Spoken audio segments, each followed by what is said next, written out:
వేదం చెప్పింది మా హింస సర్వభూతాని అని చెప్పండి. మా హింస సర్వభూతాని ఇది వేదవాక్యం. ఇక ఈ వేదవాక్య విషయాన్ని ఈరోజు మనం విచారించుదాం. అంటే అర్థం ఏమిటి? మా హింస సర్వభూతాని, సమస్తాన్ని ఏ జీవులను కూడా హింస చేయకూడదు. ఇది వేదవాక్యం. ఏ జీవునికి హింసను మనము కలిగింపరాదు. ఎలాగని? వాక్కు చేత కానీ, కాయం చేత కానీ, మనస్సు చేత కానీ ఏ జీవికి హింసను అంటే కష్టమును కలిగించరాదు. అర్థమైంది కదా అందరికీ? కష్టాన్ని, ఇది వేదవాక్యం. కాబట్టి దీన్ని ఏమంటాం మనం? అహింస. ఏమంటాము? అహింస పరమో ధర్మ. ఎవరు చెప్పారు ఈ వాక్యాన్ని? బుద్ధుడు కూడా వేదం చెప్పింది అదే వాక్యం. మా హింస సర్వభూతాని, అదే వేదవాక్యాన్ని తీసుకున్నారు ఎవరు? బుద్ధ భగవాన్. బుద్ధ భగవాన్ వేదవాక్యాన్ని తీసుకొని ఆయన పేరు పెట్టారు అహింస పరమో ధర్మ. కాబట్టి అహింస అన్నటువంటిది అన్ని ధర్మాల్లో కంటే ముఖ్యమైనటువంటి ధర్మం అన్నమాట అహింస. పతంజలి మహర్షి వర్యుడు కూడా ఏం చెప్పారు? అహింస, సత్యము, అస్తేయము, బ్రహ్మచర్యము, అపరిగ్రహం. మొట్టమొదటి అష్టాంగ యోగంలో మొట్టమొదటి పెట్టి ఏమిటంటే యమము. యమము అందులో ఎన్ని ఉన్నాయి? 5 ఉన్నాయి. 5 ఏమిటి? 1 అహింస, 2 సత్యము, 3 అస్తేయము, 4 బ్రహ్మచర్యము, 5 అపరిగ్రహం. ఇదైందా? అలాగే నియమం చెప్పారు ఆయన. నియమం అంటే ఏమిటి? శౌచము, సంతోషము, తపస్సు, స్వాధ్యాయము, ఈశ్వర ప్రణిధానం. ఈ మొత్తం ఎన్నైనాయి? 10. ఈ 10లో మొట్టమొదటి ఏముంది? అహింస. అది అర్థమైందా? అందుచేత ఎవరికి అంతఃకరణము శుద్ధంగా ఉండాలి అనుకుంటే వాళ్ళు పాటించవలసిన నియమం ఏమిటి? ఇవి ఉండాలి. మొట్టమొదటి అందులో అందుకే ఎక్కడి నుంచి తీసుకొచ్చారు అందరూ? వేదవాక్యాన్ని అనుసరించుకునే బుద్ధ భగవాన్లు వచ్చినారు. వేదవాక్యాన్ని అనుసరించుకునే పతంజలి మహర్షి వచ్చినారు. వేదంలో లేనిదేమీ లేదు. వేదంలో లేనిదేది లేదు అన్నమాట. ఇప్పుడు రూపాయిలో ఆయన అన్నాడు, రూపాయిలో 90 పైసలు ఉందా అని అడుగుతాడు. ఉందా లేదా? రూపాయిలో 90 పైసలు ఉందా లేదా? ఇంకా రూపాయిలో 10 పైసలు ఉందా లేదంటే ఉంది. రూపాయిలో 90 పైసలు ఉంది, 95 పైసలు ఉంది, 9 పైసలు కూడా ఉంది. అలాగా వేదంలో అన్నీ ఉంటాయి అన్నమాట. నియమాలన్నీ మనకి ఉంటాయి. అందుకని మరి ఈ యొక్క వ్రతాన్ని వారు ఏ ఆశ్రమంలో ఉన్నవారైనా ఆచరించవలసిందే. మానవ మాతృలు ఆచరించవలసినటువంటి విషయం. మానవ మాతృలు ఆచరించవలసిన విషయం ఏమిటి అంటే వేదవాక్యాన్ని పాలించాలి. మరి వేదం చెప్పింది మా హింస సర్వభూతాని అని. అందుచేత ఏమిటి అహింస అంటే? హింస నా ప్లస్ హింస అహింస, నైతత్పురుష సమాసం. దీన్ని నైతత్పురుష సమాసం అంటే నిషేధార్థంలో వస్తుందన్నమాట. హింసను చేయకూడదు. అయింది కదా? హింసను చేయకూడదు. మరి ఈ హింస ఎన్ని రకాలంటే మనకి 3 రకాలు. వాక్కు ద్వారాగా ఇతరుల్ని హింసింపకూడదు, అర్థమైందా? శరీరము ద్వారాగా ఇతరులను హింసింపరాదు, మనస్సు ద్వారాగా ఇతరులను హింసింపరాదు. వాక్కు ఉంది మనకి. ఇప్పుడు ఏముంది? వాక్కు. మరి వాక్కు ద్వారా హింస ఏమిటి చెప్పండి? మీ అందరూ తెలుసు కదా, తెలుసా తెలీదా?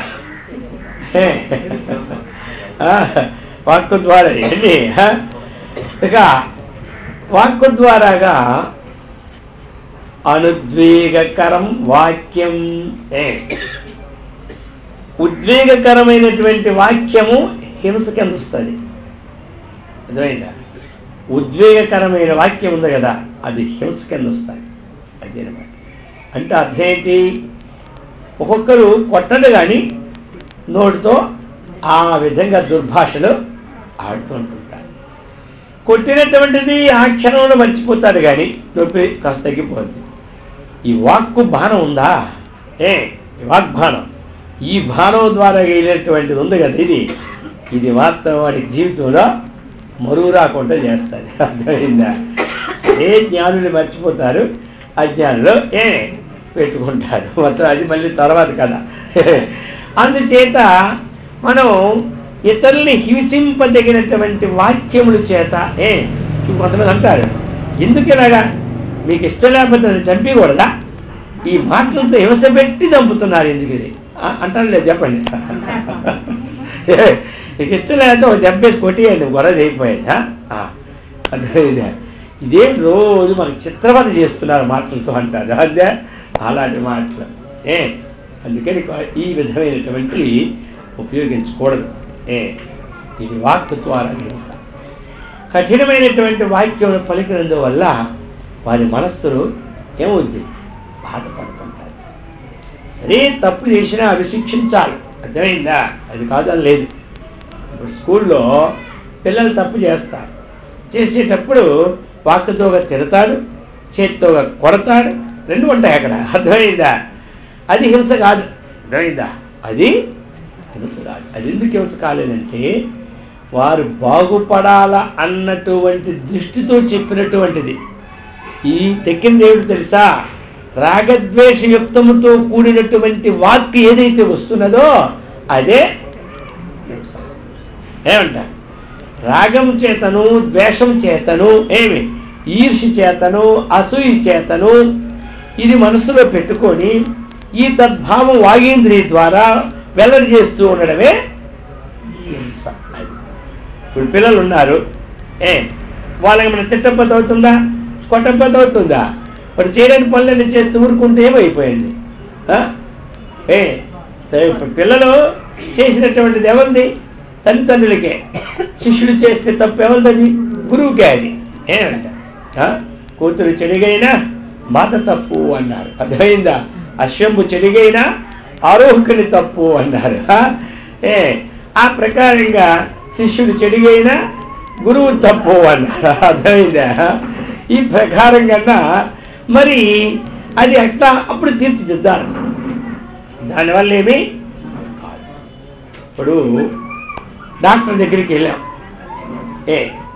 ఇక్కడ మనకి ఈ ఏలుకి ఒక పెద్ద వ్రణం వచ్చింది, సరే డాక్టర్ దగ్గరికి వెళ్ళి చూపెడుతూ అన్నారు, ఈ వేలుని మొత్తంగా తీస్తే కానీ బాగుపడదు అన్నాడు. ఈ వేలుని మొత్తంగా తీస్తే కానీ ఈ వేలుని తీస్తే కానీ ఏమి లేదు, తక్కిన వేలు బాగుపడమన్నాడు అన్నారా? సరే, ఇప్పుడు డాక్టర్ గారు వీడు కోస్తూ ఉంటే, డాక్టర్ గారు మీరు హింసిస్తున్నారు అని తిట్టాడు అనుకోండి, వీడు హింస అవుతుందా? డాక్టర్ గారికి కూడా హింస చేస్తున్నా ఉందా చెప్పండి? ఉందా?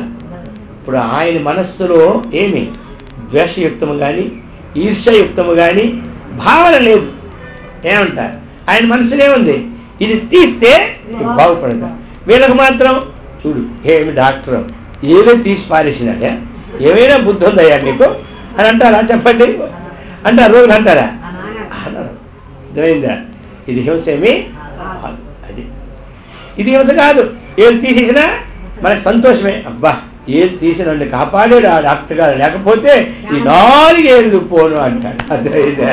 అందుచేత అది హింస కాదు. ఇంకోటి ఏం చేశాడంటే వేసవికాలం వచ్చింది. వేసవికాలం వచ్చేసరికి ఇది ఏం చేస్తాడు, చక్కగా ఈ కరెంట్ లేకపోవడం ఇబ్బందులు కదా ఇప్పుడు మనకి. వాడు ఏం చేశాడు, మంచం తీసుకొచ్చినాడు, ఆ బయట వారు బయట వేసేసి గాలి వస్తుందని చెప్పి చక్కగా పడుకున్నాడు. పడుకుంటే వాళ్ళ మాంగారు ఏం చేసినారంటే ఈ వేళ్ళకి చక్కనైనటువంటి ఒక 12 గ్రాముల ఉంగరం పెట్టినాడు వాళ్ళ మాంగారు. అందులో మళ్ళీ ఎలాంటి తెలుసా, అది మంచి ముచ్చు పొడి పెట్టినారన్నమాట. వాడు ఇక నిద్ర వచ్చింది కదా, నిద్ర వచ్చేవాడికి ఏం తెలుస్తుంది, ఆస్తి పాస్తులు ఎక్కడ పెట్టాను జ్ఞాపకం ఉంటాయా? నిద్ర రాకముందే తలిపేసిన వాళ్ళే చూడు, వేసినాలే అయినా చూడు వెళ్ళు, నిద్ర మొక్కం నీది అంటారా. ఇక ఆ తర్వాత వాడు అలా పడుకున్నాడు చేసి. ఈలో ఒక దొంగ వచ్చినాడు. దొంగ వచ్చి ఆలోచించినాడు, ఉంగరం లాగితే వీడు ఎక్కడ లేచిపోతాడో, అందుకే వాడి దారి కట్టు టక్కుని కత్తిరించేసాడు. వేళ్ళే కత్తిరించడానికి కింద పడిపోయింది, వేలు పడుకుని పారిపోయాడు. అర్థమైంది, ఈడు వేలు కత్తిరించినాడు, డాక్టర్ గారి వేలు కత్తిరించినాడు. ఈడు వేలు కత్తిరించినాడు, డాక్టర్ గారి వేలు కత్తిరించాడు. అయితే మరి వీడికి ఏమైనా పాపం వచ్చిందా, డాక్టర్ గారికి ఏమైనా పాపం వచ్చిందా, ఈయన పాపం వచ్చిందా లేదా? ఇది అనమాట మనం చేసే భావాల్లో, మన పనుల్లో ఈ హింస అనేది వస్తూ ఉంటుంది. అందుచేత ఇతరులకు మనము హింస అన్నప్పుడు కష్టాన్ని నష్టాన్ని చేయకూడదు. మరి ఏళ్ళు కట్టించాలి, ఇదేంటి శారీరకమైన హింస. ఇవన్నీ ఏమిటి శారీరకమైన హింస. కొంతమంది ఏం చేస్తారు, ఒట్టిగే కూర్చొని అక్కడ వెళ్ళిపోతున్న చేమని ఇలా పట్టి పాముతుంటుంటారు. పని లేని మంగళవాడికి పిల్లితారు పెరిగినట్టుగా ఇది అనమాట. ఇది పిల్లలు చేసినప్పుడు పెద్దవాళ్ళు నేర్పాలి, ఓ ఇది తప్పు తప్పు అన్నారు. బా ఎంత ఒకే దెబ్బకి చంపించినారు నువ్వు అంటాడు, మన నాలుగు చెప్తుంటాడు. కాదు, ఇప్పుడు ఎలా ఉంటాడంటే ఈ ప్రకారం ఉండకూడదు. అర్థమైందా? అందుకని ఈ చిన్నతనమైనప్పుడు కూడా కొంతమంది నడుస్తూ ఉంటుంటారు, భూమి గజగజ గజగజ రాడిపోవాలన్నమాట. ఆ మధ్యన ఏ చేయం పెట్టినా అది తప్పించుకోవడానికి కూడా అవకాశం ఎదురు నడుస్తుంటారు. ఇదంతా ఏమిటి, శారీరకమైనటువంటి హింస అన్నమాట. కొంతమంది ఏమీ ఉండదు, మాట్లాడితే కొట్టడమే ఇంతే, మళ్ళీ కొడితే మళ్ళీ అన్నదే బయట కొడతానంటారు. అది ఇవన్నీ ఏమిటి, ఇవి శారీరకమైన హింస. అర్థమైంది కదా? మరి కొట్టాడంటే అర్థం బాగుపాలు కొట్టినట్ట, నా మాటకి మాట చెప్తావా, నీ పని చూస్తాను చూడు కొడతాడు. అర్థమైంది కదా? అది ఎందుకు చెప్పినారో ఏమిటో ఆలోచన ఆలోచన ఉండాలి. అందుచేత ఈ ప్రకారమైనటువంటి శారీరక హింసలో వాక్కు హింసలో కొంతమంది ఏం తెలుసా, శరీరంతో కొడితే మళ్ళీ మన దెబ్బలు ఉంటుంది, వాక్కుతో వినబడిందే ఇక మన పని తాకుతాయి, దెబ్బలు తప్పవని మనస్సులో ఈయన బొర్ర ఇప్పుడు పడిపోద్దో. అర్థమైందే? ఇది మొదలెడతారనమాట. వాడిల్లు ఎప్పుడు కూలిపోద్దో, వీడి ఎప్పుడు కూలిపోద్దో. అర్థమైంది కదా? వాడికి వెళ్ళి తోవలకు పావైనా కరదే వచ్చింది కూడా. ఇంకా ఇలా ఇది మనస్సుతో ఏమిటి ఊహిస్తుంటారు కొంతమంది. అది దీన్ని హింస అంటారు, మానసిక హింస. ఈ రెండింటికన్నా అది గొప్పది. తిట్టింది కన్నా కొట్టిన దానికన్నా మనస్సుతో అనుకున్న దానికి 10 రెట్లు పాపం. అర్థమైందా? మనము చేత్తో కొట్టేసిన, వాక్కుతో అన్నాం, దీనికన్నా మనస్సుతో ఊహించుకొని బయటకు అనుకుంటుంటే చేత్తో కొట్టేదానికి 5% అయితే, వాక్కుతో అందరికి 10% అయితే, మనస్సుతో అనేదానికి 20% పాపం. అర్థమైంది అందరికీ? ఇప్పుడు కొంతమంది వాళ్ళు ఆ మనసుతో అని ఆనందపడతారనమాట. చేతు కొట్టకపోయినా వాకుతో తిట్టకపోయినా హాయిగా మనసుతో అనుకున్నామని సంతోషపడతారు. ఈ సంతోషం ఏమైపోయింది తెలిసిన మళ్ళీ పాపం పెరిగిపోతుంది. అందుకనే ఏం చెప్పినారనమాట, మనోవాక్కాయ కర్మణ సర్వథా సర్వదా మా హింస. సర్వదా అంటే ఏ సమయములోనైనను, సర్వథా అంటే ఏ ప్రకారముగానైనను ఇతరులను హింసింపకుండుటే అహింస. కొంతమంది అంటారు, నాకు అసలు ఇష్టమే లేదండి, ఆ సమయంలో వాడికి నేను కొట్టవలసి వచ్చింది అంటాడు. సమయం చేశాను, సరిపోయింది కదా, అందుకనే పద్ధతి భాషలు సర్వదా. అర్థమైందా? అసలు నేను అనుకున్న ప్రకారం అయితే వాడు నేను అనకపోదును, వాడి ప్రకారం ఏదైపోయింది కొట్టబోయింది అంటాడు. అందుకే సర్వథా అన్నాడు. ఏంటి, నువ్వు ఏ ప్రకారముగానైనను ఏ విధముగానైనను ఇతరులని హింసింపకూడదు. అది అనమాట. అలాగని చెప్పి పిల్లలకి ఏమనుకుంటా ఊరుకుంటే బాగుండదు. అది చెప్పాలి. పిల్లలు తప్పు చేసినప్పుడు శిక్షించాలి. అడిగేటప్పుడు ఒక లడ్డు అడిగితే 4 లడ్డూలు ఇవ్వాలి. అర్థమైందా? అప్పుడు తప్పు చేసినప్పుడు ఊరుకోవడం. ఇక ఊరుకుంటే వాళ్ళు ఏమవుతారు, రేపు తప్పులకి వాళ్ళు పడిపోతారు. అర్థమైంది కదా? ఒక ఇంట్లో ఒక్కడే కొడుకు, వాడు చిన్నప్పటి నుంచి కూడా తిరగడం నేర్చుకోడు, చదువు మానేశాడు. సరే ఆ అమ్మగారు అది తిరుగుతున్నాడు, తిరగడం అనమాట. ఎక్కడికో వెళ్ళడం, అక్కడ 5 పండ్లు తీసుకోవడం, 4 తినేయడం, ఎలాగో ఇంటి మీద తెచ్చిస్తుంటాడు. సరే ఆ తిండి మొదలెట్టింది ఆవిడ కూడా ఊరుకోండి, ఎక్కడెక్కడ కూరగాయలు తేవడం, ఇలా అయిపోయాయి. ఇలా చేసి పెద్ద దొంగ ఇప్పుడు ఒక రోజుకి దొరికిపోయాడు. దొరికిపోయిన తర్వాత ఉరి శిక్షకు వచ్చింది. ఉరి శిక్షకు వస్తే నీకేమి లాస్ట్లో కోరిక అడుగుతారు. ఏం కోరిక? మా అమ్మగారిని తెచ్చి ఒకసారి చూపెట్టండి అన్నారు. అది అర్థమైందా? సరే ఆ అమ్మగారు వస్తే ఏది చెవులు చెప్తానని చెప్పి చెవులు కొరికేసినాడు. పువ్వు రథం వచ్చేస్తుంది. ఏంది ఇలా అంటే, నువ్వు చిన్నప్పుడు తప్పు చేయడం చెప్పక కదా నాకు ఉరి శిక్ష వచ్చింది, ఇదంతా నీదేగా నాకు అదే అన్నాడు. అర్థమైందా? అందుచేత ఈ ప్రకారంగా కాకుండా పిల్లల్ని తీర్చిదిద్దాలంటే చిన్నప్పటి నుంచి మనం లెవెల్లో పెట్టుకోవాలి అని చెప్తూ ఉన్నారన్నమాట. ఈ ప్రకారంగా మనకి అహింస అన్నటువంటిది ఇది నిత్య జీవితంలో అవసరమైన విషయాలన్నమాట. ఇవన్నీ ఉన్నవారికి ఇక వేదాంతం ఎలాగంటే, పట్టాల మీద బండి వెళ్ళడానికి ఏమైనా అడ్డు ఉంటుందా? ఇంజిన్ స్టార్ట్ చేస్తే ఇక్కడ విడిచిపెడితే ఆ అంతిమ ఎక్కడ కలకత్తా వరకు పోతూనే ఉంటుంది. ఆ ప్రకారముగా మనకి ఈ విషయాలన్నీ చక్కగా అవగాహన అయితే వారికి వేదాంతం అంతా కష్టం ఉండదు. ఇది చెప్తున్నారు మనకి. ఈ ప్రకారముగా అహింసా పరమో ధర్మ తదా అహింసా పరం తపః అహింసా పరమం సత్యం యతో ధర్మ ప్రవర్తతే. కాబట్టి అహింస పరమో ధర్మ. అన్ని ధర్మాల కంటే ఆ అహింస అనేది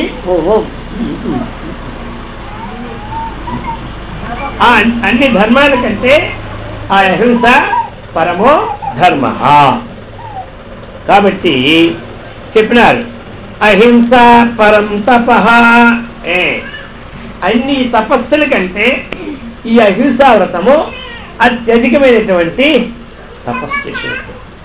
అహింస పరమం సత్యం. ఈ అహింస అనేటువంటిది ముఖ్యమైనటువంటి సత్యస్వరూపమైనటువంటి. అందుచేత ఈ అహింస చాలా గొప్పది. అర్థమైందా? ఇప్పుడు మనం అందరం అనుకుంటాం భగవంతుడికి ఏం పుష్పాలు ప్రీతి అంటే, శివుడికి ఏం పుష్పాలు? శివుడికి ఇది నిలబడలే, మారేడు దళాలు. ఇంకా పుష్పాలు శంకు పువ్వులు కొనండి. విష్ణువుకి విష్ణుమూర్తికి ఏంటి? కమలాలు. అంతేనా? తులసి. అది అమ్మవారికి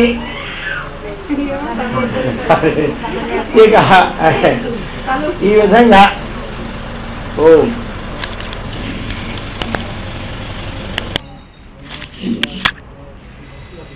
కాబట్టి చెప్తున్నారనమాట. ఈ ప్రకారముగా అహింస పరమం సత్యం. అర్థమైంది. అయితే మరి భగవంతుడికి ఏ పుష్పాలు ప్రీతి అంటే చెప్తున్నారు శాస్త్రం. అహింసా ప్రథమం పుష్పం పుష్పమింద్రియ నిగ్రహం సర్వభూత దయా పుష్పం క్షమా పుష్పం విశేషతః, శాంతి పుష్పం, తప పుష్పం, ధ్యాన పుష్పం తథైవ చ సత్యమష్టవిధం పుష్పం విష్ణు ప్రీతికరం భవేత్. ఎన్ని పుష్పాలు చెప్పా? 10 అన్నమాట. అర్థమైంది కదా? అందుకు ఇంకా చూడండి, ఇప్పుడు మనం ఎవరికి మనం కష్టపెడుతూ ఉన్నామో ఏం చెప్పారు? ఈ జన్మలో మనం నవ్వుతూ చేసామనుకోండి, వచ్చే జన్మలో ఏడుస్తూ అనిపించాలి. మనం ఇతరులకి ఏది కష్టపెడుతున్నామో ఇప్పుడు బ్యాంకులో వేస్తూ ఉన్నాం, దానికి మనం ఫిక్స్డ్ డిపాజిట్ చేసి ఒక వడ్డీ వస్తుంది, కరెంట్ అకౌంట్లో ఉంటే ఇంకొక వడ్డీ వస్తుంది. మనం అడగకపోయినా వాళ్ళు ఇస్తుంటారు ఎంతో కొంత. ఆ ప్రకారంగా మరి ఈ జన్మలో ఎవరికి నష్టం కలిగించినామో మనం ఆ నష్టానికి అర్థమైంది కదా, వడ్డీతో సహా మనం అనుభవించాలి. ఇతరులకి కష్టం కలిగించామో ఆ కష్టాన్ని అది అనుభవించేటప్పుడు మనకి ఎలా ఉంటుంది చెప్పండి? కష్టమా నష్టమా? చేసేటప్పుడు పోతూ చేస్తాం, అర్థమైందా? అది అనిపించేటప్పుడు అయోడిస్తాడు. అందుకని కాబట్టి ఈ యొక్క ధర్మాలు మనం ముందు తెలుసుకోవాలండి. బాగా వింటే కానీ ఆ ధర్మంలో మనం ప్రవేశించడానికి వీలు పడదు. ఇంకా చెప్తూ ఉన్నారు మనకి, ఇప్పుడు ఆంజనేయ స్వామి వారు, రాములు వారు, సరే ఆ యొక్క ఆంజనేయ స్వామి లంకానగరం వెళ్ళారు. వెళ్ళిన తర్వాత అక్కడి నుంచి తిరిగి వచ్చాడు. వచ్చిన తర్వాత అప్పుడు అనుకున్నాడు, ఎలా ఉంది లంకా వాతావరణం చెప్పమన్నారు. ఎవరు? ఈయన అంటాడు, ఆహా ఏమిటి ఆ లంకలోకి వెళ్తే తెల్లవాళ్ళు వేస్తే రావణాసురుడు ఆ యొక్క 1,000,000 లింగాలకి శివార్చన చేసిందే కాఫీ కూడా తాగడన్నారు. ఎవరు? ఇక అనుకున్నారు, ఎంత భక్తుడు అని. ఆంజనేయ ఆ యొక్క రావణాసురుడి దయాహృదయం అయిపోతుంది ఎవరికి? ఎక్కడ చూసినా ఆ యొక్క నామాలు ఆ యొక్క శివుడిని స్మరిస్తూనే ఉన్నారన్నారు. అప్పుడు సుగ్రీవుడు చూసినాడు, దీన్ని ఒకటి పోయి ఇంకోటి చెప్తానని చెప్పి అక్కడ వెనకని కొడితే అప్పుడు గుర్తొచ్చింది. అంటే నువ్వు చెప్పాల్సింది ఏం చెబుతున్నావు అది కదండి మార్చాడు అప్పుడు. ఎందుకంటే ఆయనకి ముందు గొప్పవాళ్ళు ఏం చూస్తారు? ఇతరులు మంచి చూస్తారన్నమాట. మామూలు ఏం చూస్తారు? వాళ్ళు ఎక్కడ చెడ్డ గుణం ఉందో ఇదే మన పని, అర్థమైందా? ఎక్కడ ఉందో ఏం 99 మంచి ఉన్నా ఒక్కడే పట్టుకొనే లాగుతాం మనం. ఇదే అనమాట మనకి వాళ్ళకు లెక్క. వాళ్ళు 90 గుణాలు అవగాహన ఉన్నా ఏ మంచి అవి పట్టుకుంటారు వాళ్ళు అందుకే మహాత్ములు అయిపోతున్నారు. అర్థమైంది? మనం ఎప్పుడు ఎక్కడేసో గొంగలంటే అక్కడే, ఇక అక్కడి నుంచి మనం కథనం వదలం. అర్థమైంది కదా? ఈ ప్రకారంగా ఇక ఆర్యుడు చూశాడు, ఇది 10% బాగుంది. ఇక ఆ తర్వాత ఏమిటి తెలుసా? అయ్యో రావణాసురుడు ఆయన చేసే మంచి పనులు కొంచెం తొందరగా అయిపోయి ముందు చెప్పినాను అన్నాడు. అర్థమైందా? మరి సుగ్రీవుడు జ్ఞాపకం గుర్తొచ్చింది అనమాట. ఆయన ఎందుకంటే ఇప్పుడు మనం ఒక పాత్రలో చిన్న రంధ్రం పడింది మనకి, అర్థమైంది కదా? అదేమో పాత్రలు బాగుని తీసుకెళ్ళాం. వాడప్పుడు ఒక పెద్ద పాత్ర చేయడానికి ఉన్నాడు అనమాట, చేస్తూ ఉంటుంటే అర్థమైందా? పెద్ద పాత్ర చేస్తున్నాడు. వీడు అన్నాడు నేను తొందరగా వెళ్ళిపోవాలన్నాడు. సరే వాడు ఆ పెద్ద పాత్ర చేసి 10 రోజులు పడుతుంది, ఈ చిన్న పాత్ర 5 నిమిషాలు అయిపోతుందని చెప్పి చిన్న పాత్ర ముందు బాగు చేసి ఇచ్చేసినాడు. అర్థమైందా? ఆ ప్రకారంగా నేను ఆయన ఒక చిన్న పాత్ర విశేషాలు మొట్టమొదటి చెప్పినాను, పెద్ద పాత్ర విషయం ఇప్పుడు చెబుతున్నాను అని ప్రారంభించాడు ఎవరు? అయ్యో ఏం చెబుతాము? ఆ అడవుల్లో పోయి ఆ ముళ్ళు గెడ్డాలు పట్టుకొని ఊపి ఎక్కడున్నాడు ఆయన విష్ణుమూర్తి ఈ ప్రార్థన ఆయన ఊపి ఊపి ఊపి ఆ గెడ్డాలు పట్టుకొని వాళ్ళు గుర్తించి వదిలేస్తుంటాడు. ఆయన కోపం వచ్చిందంటే రాక్షసుని పెప్పించి యజ్ఞాలు చేస్తుంటే అక్కడ ధ్వంసం కలిగించేసి అక్కడంతా మంచి నొంపేసి వస్తూ ఉంటుంటాడు. ఈ విధంగా అనేకమైనటువంటి ఏ హత్యలు, అనేకమైన చర్యలు, ఇంత హింసాకాండ. హింసాకాండ చేసిన ఇప్పుడే పట్టుకోవాలి, అప్పుడు బాణం ఎత్తాడు ఎవరు? ఎందుకు అంటే అటువంటి ఆ హింసాకాండ అన్నటువంటిది ఏమి మనం శిక్షకు పడతాం. ఒకవేళ ఈ జన్మలో మన పూర్వపుణ్యం వల్ల తప్పించుకున్నా వచ్చే జన్మలో మాత్రం తప్పించుకోవడానికి వీళ్ళు ఆ హింస అయినా ఎక్కువ హింస పెట్టామనుకోండి, అత్యుత్కటై పుణ్యై పాపై అత్రైవ సమలీయంతే అన్నారు. అర్థమైందా? మరీ ఉత్కటమైనటువంటి హింస చేస్తే ఆ పాపం ఈ జన్మలోనే అనిపిస్తాం. మీడియంగా ఉంటే వచ్చే జన్మకి, అర్థమైందా? అది ఎక్కువైపోతే అది పుణ్యమైన ఈ జన్మలో అనిపిస్తాం, పాపమైన ఈ జన్మలో అనిపిస్తుంటాం. ఇప్పుడు దేవేంద్రుడు ఒకసారి ఏదో కారణం వల్ల, శాపగ్రస్తం వల్ల ఒక 6 మాసాలు ఆయన రిజైన్ పెట్టాడు. ఎవరు? అప్పుడు ఎవరా దేవలోకంలో అని చూసి, ఎవరున్నారని చూసి, అప్పుడు భూలోకంలో నహుషుడు అనేవాడు 100 యజ్ఞాలు చేస్తున్నాడు. ఇతన్ని దేవలోకం తీసుకెళ్ళారు సప్తమహర్షులు. అక్కడ ఉండిన తర్వాత ఆయన కొన్నాళ్ళు అయిపోయిన తర్వాత సప్తమహర్షుల ద్వారా అలంకారం చేసినారు చక్కగా. ఆయన చక్కగా అయిన తర్వాత కొద్ది రోజులు పోయిన తర్వాత దేవేంద్రుడు నేను కాబట్టి ఆయన కిందుడు భార్య శచి నాకు స్వాధీనం కావాలి కాబట్టి అది కౌరు పెట్టాడు దూత ద్వారా. ఇంద్రుడు నేను కదా, మరి శచీదేవి ఇప్పుడు నాకు ఉండాలి కదా అన్నాడు. సరే, అప్పుడు ఆలోచించి మరి బుద్ధికి బృహస్పతి అంటారు కదా, అప్పుడు ఆ బృహస్పతితో ఆలోచించి శచీదేవిని ఇలా కౌరు పెట్టాడు. ఏమిటంటే అప్పుడు ఆయన చెప్పాడు, సప్తమహర్షుల ద్వారా పల్లక మోయించుకొని వస్తే నీ కోరిక తీరుస్తానన్నది చెప్పమన్నాడు ఎవరు? బృహస్పతి. ఈవిడ అలాగనే చెప్పేసి అర్థమైంది కదా. సప్తమహర్షుల ద్వారా అని చెప్తే ఇక ఇప్పుడు చూడండి, ఈ యొక్క రాగాయుక్తమైనటువంటి వారికి ఏ సప్తమహర్షులైతే ఈయన పీఠం మీద పెట్టి భూలోకుని తీసుకొచ్చి ఇంద్ర పదవిని ఇచ్చినారో, ఇప్పుడు ఆ సప్తమహర్షుల ద్వారాగానే ఇప్పుడు ఏం చేయమంటున్నాడు? ఇప్పుడు చూసినారు కదా, ఇప్పుడు సప్తమహర్షుల ద్వారా పల్లకం వేస్తే ఇది హింస హింస హింస. అర్థమైంది కదా. అందుచేత సరే సప్తమహర్షులకు వార్త పంపారు. అని అనుకున్నారు, దేవుడిది ఎంత దీనిగా ఉంది. అయినా సరే మన చేతులతోనే పెట్టినాం. ఇప్పుడు మనం శపించామంటే వీడు పోతాడు. సరే, మన చేతులతోనే వృక్షాన్ని స్థాపించిన వృక్షం మన చేతులతోనే తీయడం అంతా మంచిది కాదు. అందుచేత ఇప్పుడు మనం ఏం చేయాలా అన్నటువంటిది ఒక ఆలోచన చేసుకుంటూ సరే అలాగే ఒప్పుకున్నాను. తర్వాత సంగతి చూద్దాం. అర్థమైందా?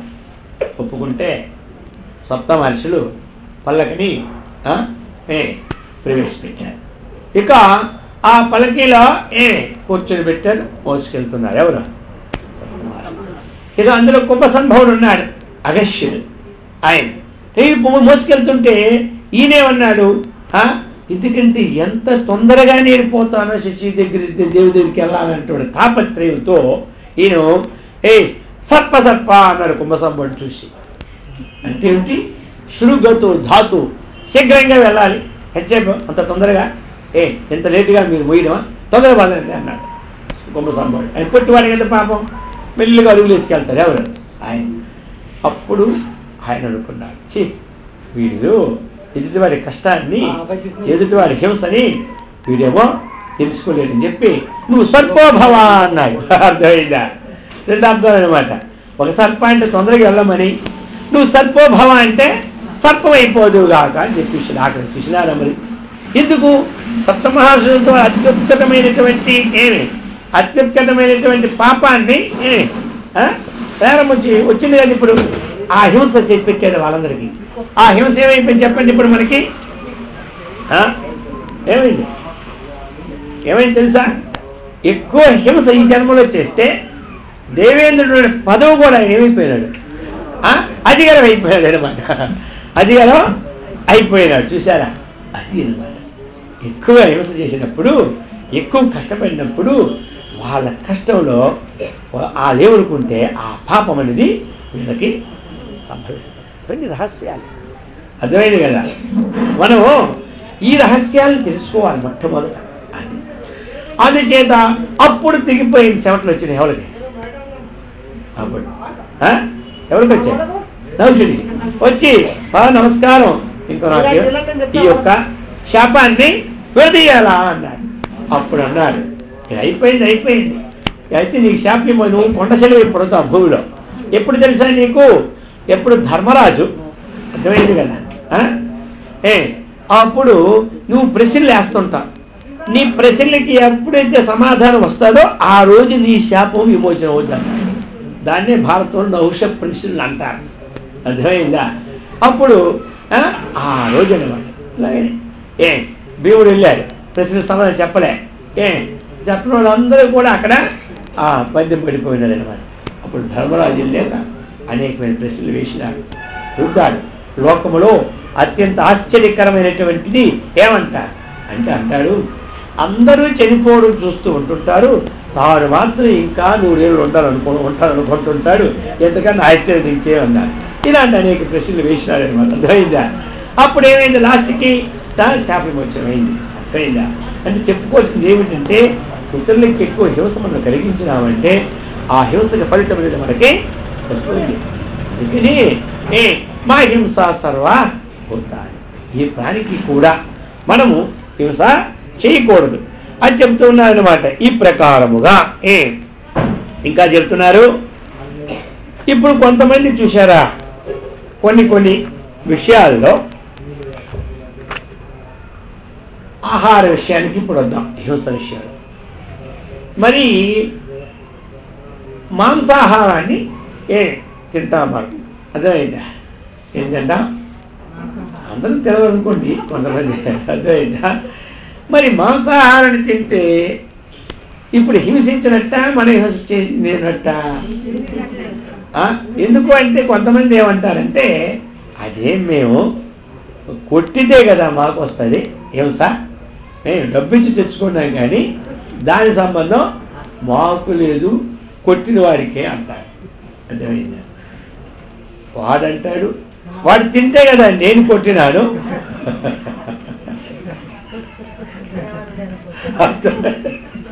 ఇప్పుడు ఏం చేస్తా, మధ్యాహ్నం వంకాయలు వచ్చినాయి, ఎప్పుడు కొనలే 10 రోజులు, ఏం చేస్తుంది ఇది? ఆ వంకాయలు తీసుకుని పెంటలో పోయేస్తాడు. మళ్ళీ వాడు వంకాయలు వ్యాపారం చేస్తాడు జీవితంలో. అలాగే ఇది మాంసం ఏమో పెట్టినాడు, 4 ఏళ్ళు కట్టినాడు, ఇక 3 రోజులు అయింది, ఎవడు వెళ్ళే 5 రోజులు వాడే ఉండలేకపోతున్నాడు ఆ దుర్గంధానికి. ఇక 6వ రోజు తీసుకెళ్ళి ఆ మూసి నదిలో పడేస్తాడు. అర్థమైందే? ఏమంటారు? అందుకోసం ఈ ప్రకారం ఇప్పుడు ఎవరు, అందుకని అన్నారన్నమాట, ఎవరైనా సరే లేదు కదా, ఇప్పుడు జీవిని చంపినప్పుడు చాలా బాగుందిరా అంటే అనుకోండి, చంపినోడికి ఎంతో, ఈ బాగున్నోడు కూడా అది బాగున్నది అన్నవాడికి కూడా అంతే పాపం. అందుకని అది నువ్వు కొట్టు అంటాడు అనుకోండి, వీడు కొట్టు అన్నోడు ఎంతో, కొట్టినోడికి అంతే.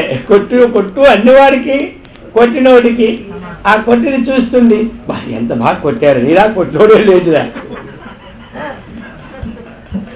ఏమంటే అర్థమైంది కదా?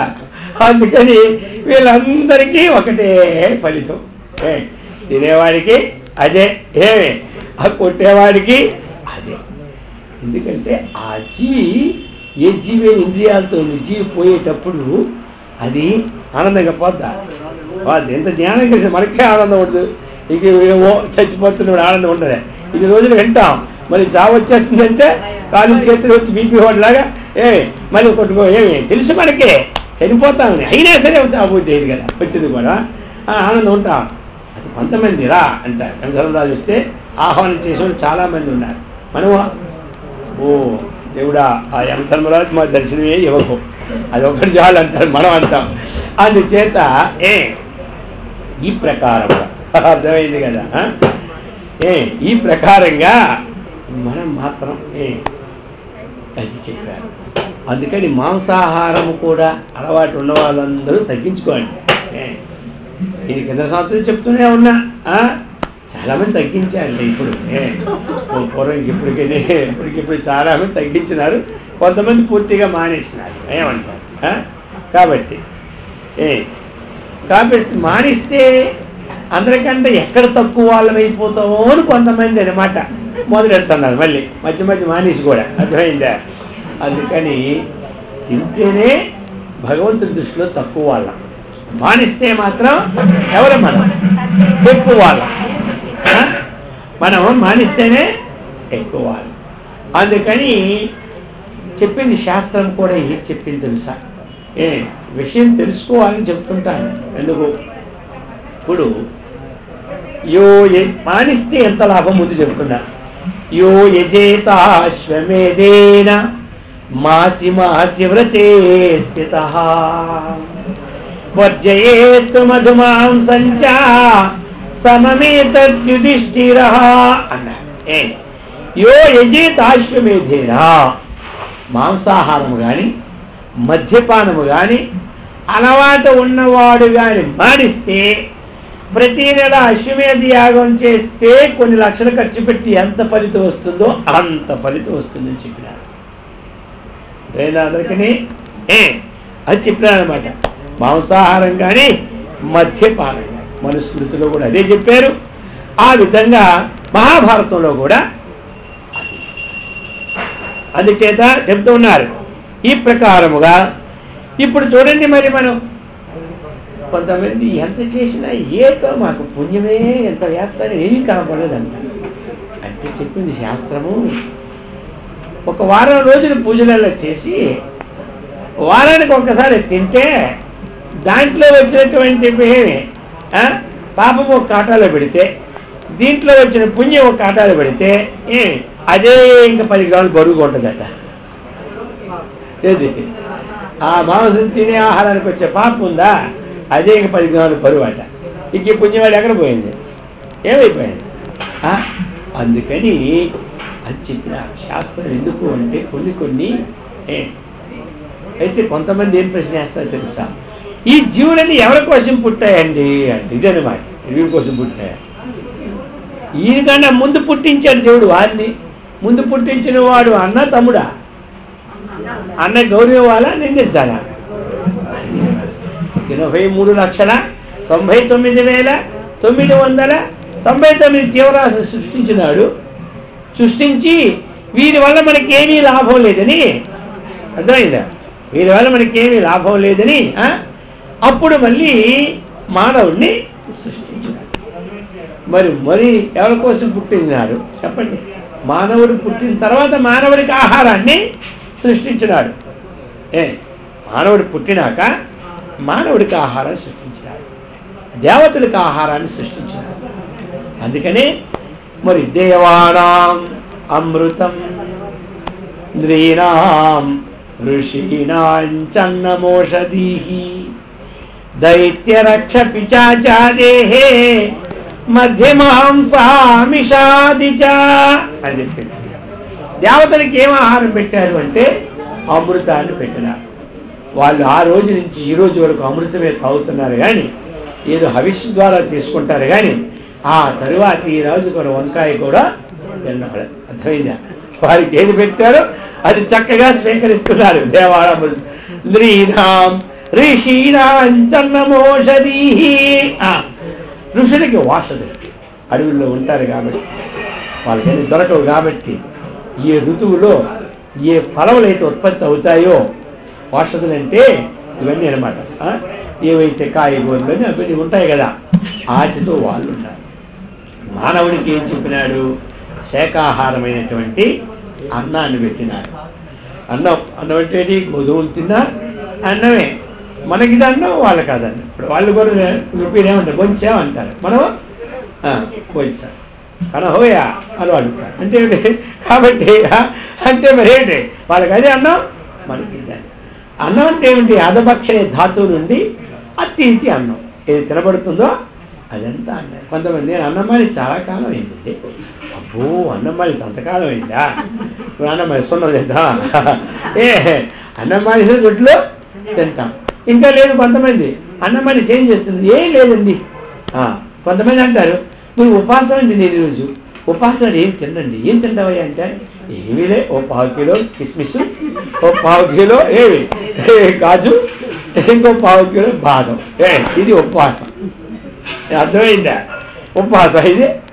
ఉపవాసం అంటే ఏమి ఇదే ఏమంటే అన్నం తిని మనని ఉపవాసం అంటారు.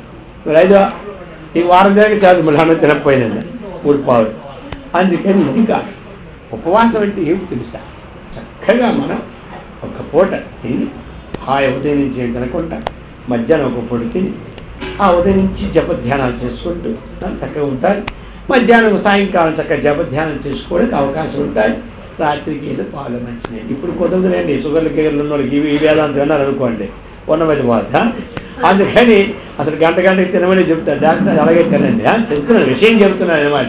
ఉపవాసం అంటే అది మనం ఉపవాసం అంటే అప్పుడే ఇప్పుడు శనివారం ఏం చేసుకోవాలి? రాత్రికి ఏం మొదలెడతారు అనమాట. నేతి వడలు. ఎందుకు చెన్నైలో ఇప్పుడు తినలేదు కదా, ఉపవాసం నేతి వడలు, ఇక దోశలు, ఇడ్లీలు, మరి ఇవన్నీ ఏం చేస్తారు? సరిపోద్ది. మళ్ళీ ఏం చేస్తారు? కేజీ పప్పు వేయు, 3 రోజులు సరిపోదు. ఉపవాసం మొదలు పెట్టుకొని 3 రోజులు ఉపవాసం. ఇవి కాదు, అర్థమైందే? అందుకని అది ఉపవాసం. మన ఉపవాసం ఉండాలంటే అలా ఉండాలి. అందుకే మరి ఏమిటి ఆహారము అన్నటువంటిది చక్కగా మనం ఏదైతే మానవుడికి విధించాడో ఇంకే ఆహారం చెప్పినారు. దైత్యరక్ష పిశాచాదేహే. ఇక రాక్షసులు, పిశాచులు, భూతాలకు పెట్టిన వారి మాంసము, మద్యపానం. అర్థమైందా? అవి అలాగనే ఉన్నాయి ఆ రోజు నుంచి. అవి ఏం వంకాయలు దొండకాయలు జనం. అర్థమైంది కదా?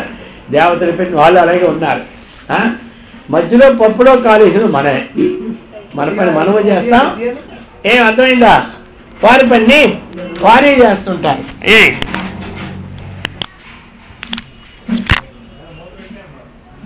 అందుచేత ఈ ప్రకారముగా మనం చూసారా, సృష్టిలో ఏ జీవులు అయితే సృష్టించాడు, బుద్ధి లేని జీవులు ఉన్నాయి. కొన్ని బుద్ధుల జీవులు మనం. అర్థమైందా? ఇక బుద్ధి లేని జీవులు మాత్రం బుద్ధున్నట్టుగానే తింటున్నాయి. ఏమంటారు?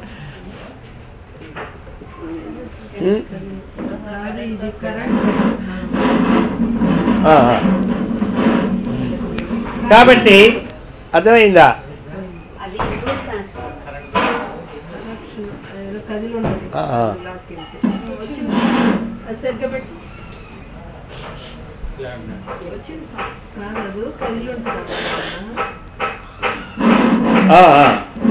ఓం.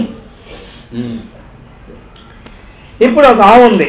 ఆవును సృష్టించినప్పుడు ఏ ఆహారం అయితే ఆవుకు పెట్టారో ఈ రోజు వరకు అది దానికి కొంచెం మాంసం పెట్టి చూడండి, తింటుందా? ఏనుగు ఉంది. ఆ ఏనుగుకి ఏ రోజు అయితే పెట్టారో అది ఈ రోజు వరకు ఏనుగు అదే చూడండి తింటుంది. సింహానికి మాంసాహారం, పులికి అది ఒక్క పచ్చి కొమ్మేసి తింటుంది. అడగండి, నాకు పెట్టని ఆహారం నేను తిన్నది అవన్నీ శబ్దం. అవేవి తింటున్నాయా? ఇప్పుడు మేక ఉంది, మేకలకి ఏం పెట్టారు? మనం ఏం చేస్తాం? 1 కిలో తీసుకెళ్ళి పెట్టామనుకోండి మేకలకి.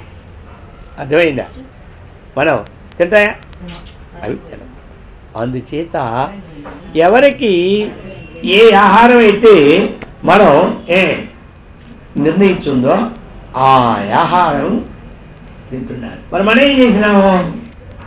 మనకు పెట్టినటువంటి ఆహారం తింటున్నాము, మనకి పెట్టిన ఆహారం కూడా తింటున్నాం.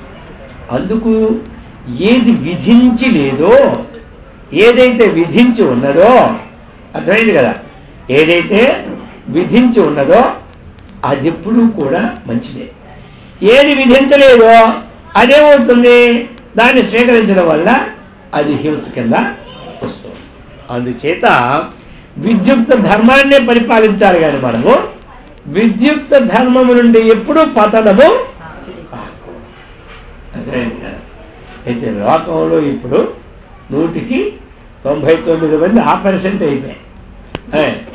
అందుకే 10 ఆడు మాట పాటి అయి నరజిందు అంటారు. అయినా సరే బాగా మార్పు వచ్చింది రండి పూర్వానికి ఇప్పుడు. అప్పుడే ఇంకా మరీ అనమాట. అక్కడికి వెళ్ళి ఆ అమ్మవారి దగ్గరికి వెళ్ళి ఇలా కొట్టి అలా కొట్టి అలా తెచ్చి 4 కొట్టేది నాన్నాడు. అర్థమైందా? అలాంటప్పుడు కూడా బుద్ధుడు దగ్గర నన్ను కొట్టి తనను కొట్టమన్నారు. మహర్షి మర్యాద స్వాముల వారు కూడా ఒకటి బలేస్తుంటే దాన్ని తీసి ముందు నన్ను బలేయండి అన్నారు. అక్కడి నుంచి ఆ గ్రామం అంతా బాగుపడింది. అందుకని ఈ విధంగా మనం ఏమనుకుంటున్నాము, అయితే అది ఆ పాపం అనేది మనకి ఈ విధంగా వస్తూ ఉంటుంటారు.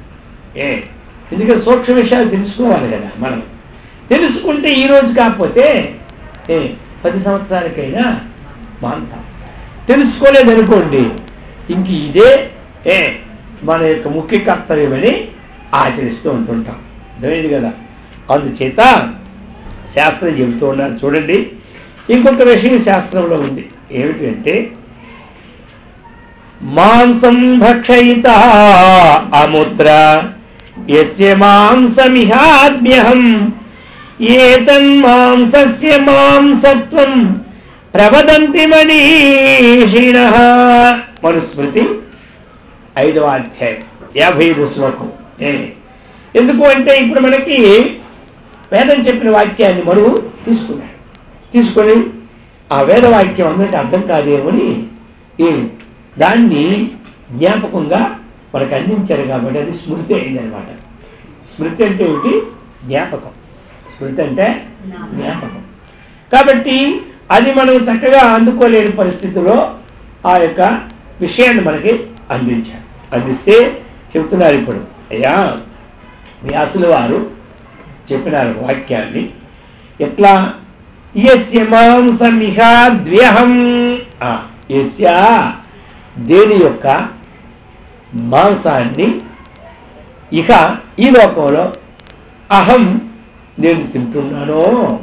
అర్థమైందా? అంటే దానికి అర్థం ఇంకా మనం దేని యొక్క మాంసాన్ని ఎవరైతే తింటున్నారో అలా అనుకోవచ్చు.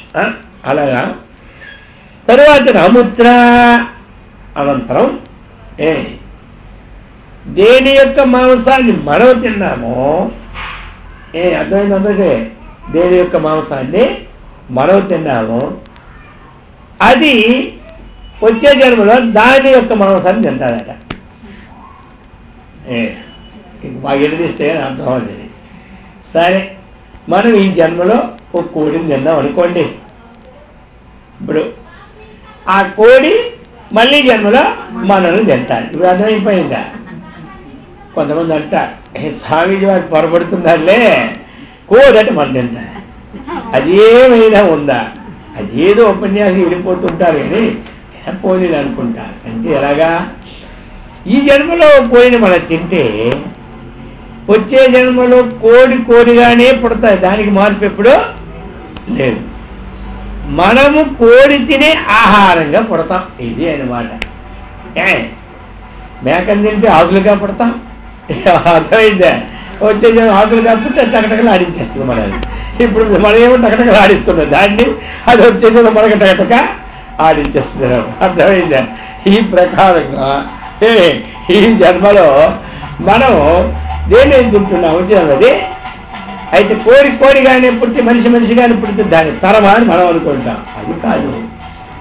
సరే ఇప్పుడు మనం ఇంకా విచారం చేస్తాం. ఎందుకంటే అది చక్కగా పట్టియాలి తినేవాళ్ళందరిగా. ఎలా మరి? ఇప్పుడు సరే కోడి ఉంది. కొంతమంది ఏమంటారు, కోడి మాంసం ఎంత రుచి బాగా ఉందంటారు. అర్థమైంది. ఏమిటా రుచి? పాలు రుచి. రుచా? అదే ఏమి చెప్పండి. అది గులాబీ జాతి తింటుందా? రసగుల్లా తింటుందా? లేకపోతే వేడి పూరి రుచి తింటుంది? ఏ తింటుంది చెప్పు? కాదు.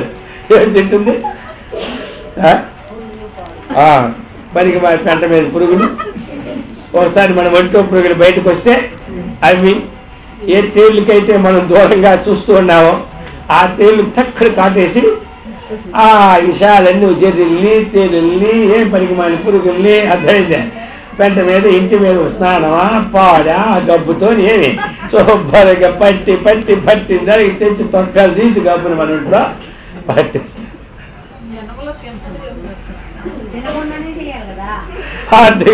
అర్థమైందా? ఇప్పుడు అందుకని ఈ ప్రకారంగా మొత్తం మీద బీజం అదే కదా, ఎక్కడి నుంచి వచ్చినా. అందుకని ఏం తెచ్చి మనం అందుకని మొత్తం మీద ఇది అనమాట. అందుకని మనం ఏం చేయాలి తెలుసా?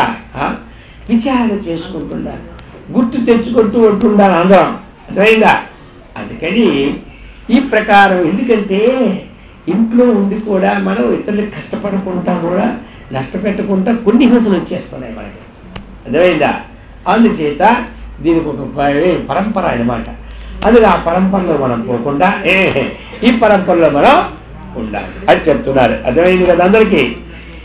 ఇంకా ఇప్పుడు చూడండి, ఏమిటంటే ఇతరులకు కష్టపడకుండా పెట్టకుండా వాళ్ళకి ధైర్యాన్ని, సకల జీవులకు కూడా ఏ అభయమైతే మనం ఇస్తున్నామో, అభయం అన్నటువంటిది ఏమిటి? వాళ్ళకి కష్టపెట్టమా? కష్టంగా నేనున్నా, నీకు పర్వాలేదు. ఒక కుక్క ఏడుస్తూ ఉంది, ఒక కోడి ఏడుస్తూ ఉంది, నేనున్నా నీకు పర్వాలేదంటే చూడండి అదంతా సంతోషపడతాయి. కాబట్టి మరి మనం ఏం చేస్తాం? ఇప్పుడు మనం నమ్మించి గొంతుకొస్తే అంటారు కదా, నమ్మించి గొంతుకొస్తే ఉదాహరణ తెలుసు కదా మీకు, అందరికీ తెలుసులేక. ఆ ప్రకారంగా తిప్పి తిప్పి తిప్పి గంటలో మేపి మేపి మేపి తీసుకొచ్చే అక్కడికి గొంతుకొని ఉంటుంది. సరే, మొత్తం మీద ఏమైంది? ఇప్పుడు మనకి నా గో ప్రధానం, నా మహీ ప్రధానం, నన్నదానం ప్రధానం, యథా వదంతీగ బుధా ప్రధానం, సర్వప్రధానేషు అభయ ప్రధానం. ఏమంటా? అభయ ప్రధానం అనేది చూడు, గోదానం మనం చేస్తాం. గోదానం కంటే అభయ ప్రధానం. ఇతర జీవులకు కష్టము కలిగినప్పుడు వాటిని ఆదుకుని అభయం ఇచ్చింది గోదానం కంటే గొప్పది. ఇంకా భూదానం కంటే గొప్పది, అన్నదానం కంటే గొప్పది. అందుచేత ఇతర జీవులకి అభయాన్ని మాత్రం మనం ఇవ్వాలి. ఈ ప్రకారంగా చెప్తున్నారు. అయితే మరి అందుచేత మనం ఏం చేయాలి? ఏ ప్రాణికి హింసను కలిగించుకోవాలి. ఎందుకంటే సామాన్యమైనటువంటి విషయం నుండి మనం తినే ఆహారం వరకు తీసుకొచ్చాం. ఇదేంటి? ఈ విషయాలన్నీ ఒకసారి తెలుసుకోవాలి. ఇప్పుడు తెలుసుకున్నాం అనుకోండి, ఏమవుతుంది? అలాగలా కొంతకాలానికి తగ్గిపోవాలి. ఒకసారి తగ్గించుకోగలండి, అలవాటు తగ్గించుకోవాలి. ఇప్పుడు మనకి ఏదైతే ఈ బ్యాడ్ హ్యాబిట్స్ ఉంటాయి కదా, ఇవన్నీ క్రమంగా తగ్గించుకోవాలి. అలా తగ్గించుకునేసరికి కొన్నాళ్ళకి అయిపోతుంది. మానవుడు ఏమవుతాడు? మాధవుడు అయిపోతాడు. అర్థమైందా? మానవుడు ఏమవుతాడు? మాధవుడు అయిపోతాడు. అది మానవుడు కాబట్టి మాధవుడిగా మనం కావాలి, కానీ దానవుడిగా ఇది అనమాట. అందుకని చెప్పారు శాస్త్రంలో, మనకి ఏ పుష్పాలు గొప్ప అంటే అహింస ప్రథమం పుష్పం. ఏ ప్రాణికి కూడా నా జీవితంలో హింస చేయను అనుకోండి, ఆ పుష్పం ఉందా, అది నాకు మహాప్రీతి అన్నాడు. భగవంతుని ప్రీతి పుష్పం ఏమిటంటే ఇది అనమాట. ఆయనకి అసలు ఈ పుష్పాలు కావాలి. అయితే మరి ఈ పుష్పాలు అంత తొందరగా మనం ఇవ్వగలమా? ఇవ్వలేదు. ఈ పుష్పాలు ఇవ్వలేదు. ఆ పండ్లు ఈ భక్తిభావంతో పెట్టాడు కాబట్టి తిన్నాడు ఎవరు? కృష్ణుడు. అర్థమైందా? ఆ భక్తి పోయేసరికి ఏం చేశాడు? ఆ పండ్లు తీసి ముఖం మీద ధైర్యంగా వీరుడికి. అక్కడ ఏం కావాలి మనకి? ఆ భక్తి భావం ఉండాలి. మరి ఆ భక్తి అనేది ఎక్కడి నుంచి వస్తుంది? అద్వేష్ట సర్వభూతానం మైత్ర కరుణీయవచ నిర్మమో నిరహంకార సమదుఃఖ సుఖ. విషయాలు ఇప్పుడు వీడు నాకు ప్రియుడు అంటున్నాడు. ఎవరు ప్రియుడు అంటే వీడు నాకు ఎక్కువ ప్రియుడు అనమాట. పుష్పాలు వేసిన నాకు ప్రియుడు కాదా? వాడు ప్రియుడే, వాడు అంత మాత్రం ప్రియుడు. అర్థమైందా? ఈ గుణాలను అలవర్చుకుని ఉన్నాడా వీడు నా లిస్టులో ఉంటాడు. వీడు ఎక్కడ ఉంటాడు? నా లిస్టులో ఉంటాడు. తగ్గిన వారికి వారి లిస్టులో నేనుంటా. వారి లిస్టులో నేనుంటా. మరి నా లిస్టులో ఆయన లిస్టులో ఉండాలా, ఆయన మన లిస్టులో ఉండాలా? మనం ఉండాలి. ఆయన లిస్టులో మనం ఉంటే ఆయన ఏది శాంక్షన్ చేసినాడో అవన్నీ మనకు వస్తాయి. మన లిస్టులో ఆయన పెట్టుకున్నాం అనుకోండి, ఆయన శాంక్షన్ చేసి వస్తాయి మనకి రావు. ఇప్పుడు గవర్నమెంట్ వారి దృష్టిలో మనం ఉండాలి, మన దృష్టిలో ఉన్నారు గవర్నమెంట్, ఏమి లాభం? వారి దృష్టిలో వారి కోణంలో వారి స్కీమ్లో మనం ఉన్నామంటే మనకు అన్నీ వస్తాయి. మన దృష్టిలో వాళ్ళు ఉన్నా లాభం లేదు, దొరింది కదా. ఆ విధంగా మరి మరి గవర్నమెంట్ దృష్టిలో ఉండాలంటే పుట్టినట్లే పేరు రాయించుకోవాలి. రాయించుకోవడం వద్దా మనకి? అలా ఉద్యోగం చేసినాం, ఉద్యోగం నేను చేసే ఇంట్లో కూర్చుని అవుతుందా? ఈ ఉద్యోగ సర్టిఫికేట్ ఎంప్లాయ్మెంట్ ఆఫీస్లో ఏం చేయాలి? ఇవ్వాలి. అప్పుడే కదా. సరే 20 ఏళ్ళు అయిపోయింది, అందరూ వాటర్ లిస్టుకి వచ్చినారు. వాటర్ లిస్టులో పేరు ఇవ్వకుండా నాకు 28 ఏళ్ళు అయిపోయింది, నాకు ఓటు హక్కు ఉంది వెళ్తారు. అక్కడ వాదన ఎక్కడ? పోలికి పోతేరా నీ పేర్లు పొమ్మంటాడు ఆయన డ్యూటీ, అది ఈ డ్యూటీ ఎంత కూర్చున్నా. అందుకని వారి దృష్టిలో ఉంటే అన్నీ మనకు వస్తాయి. అలాగే భగవంతుని దృష్టిలో ఉండాలి అంటే మనకి భగవద్గుణాలని ఉండాలి. అహింస, సత్యమక్రోధ, త్యాగశాంతిరపైసునం, దయాభూతేశ్వలోలత్వం, మార్దవం హ్రీరచాపలం అని చెప్పుకొచ్చాను. ఇవన్నీ ఏమిటి? భగవద్ దృష్టిలో ఉండవలసిన గుణాలు. 12వ అధ్యాయంలో అద్వేష్టం తీసుకొని చివరి వరకు ఏ గుణాలు అయితే ఉన్నాయో ఆ గుణాలు గలవాడు ఎక్కడ ఉంటాడు? భగవంతుని దృష్టిలో ఉంటాడు. అందుచేత ఇంకా చెప్పారు, అందుచేత అహింసా ప్రతిష్టాయాం తన్నిధౌ వైరత్యాగ అన్నారు పతంజలి మహర్షి. ఏమన్నారు? అహింసను ఎవరి దగ్గర ఉంటుందో, అహింసను ఎవరు ఆచరించినారో వారి సన్నిధిలో వైరత్యాగ. వైరత్యాగం అంటే విరోధి గల జంతువులు కూడా స్నేహంగా ఉంటాయి. అహింసను పాలిస్తే విరోధి జంతువులు కూడా ఆయన సన్నిధిలో స్నేహభావంతో ఉంటాయి. అర్థమైందా? ఏమి లాభం అంటాం కదా, అహింస వల్ల అంతఃకరణ శుద్ధి కలుగుతాయి. అహింసా వ్రతం వల్ల అంతఃకరణ శుద్ధి కలుగుతాయి. అహింసా వ్రతం మనం ఆచరిస్తే ఆత్మజ్ఞానం పొందకపోయినా వచ్చే జన్మలో మనం శుచివంతులు శ్రీమంతులలో పడతాం. అహింసా వ్రతం కలిగిన వారికి సమయం ఉండి ఆత్మనాథ్ విచారణ చేస్తే ఈ జన్మలోనే వారికి మోక్షం కలిగిపోతుంది. ఇంకా చెప్పినారు, ఇంకా అది కాకుండా కొన్ని విభూతులైన వారు చెప్తున్నారు.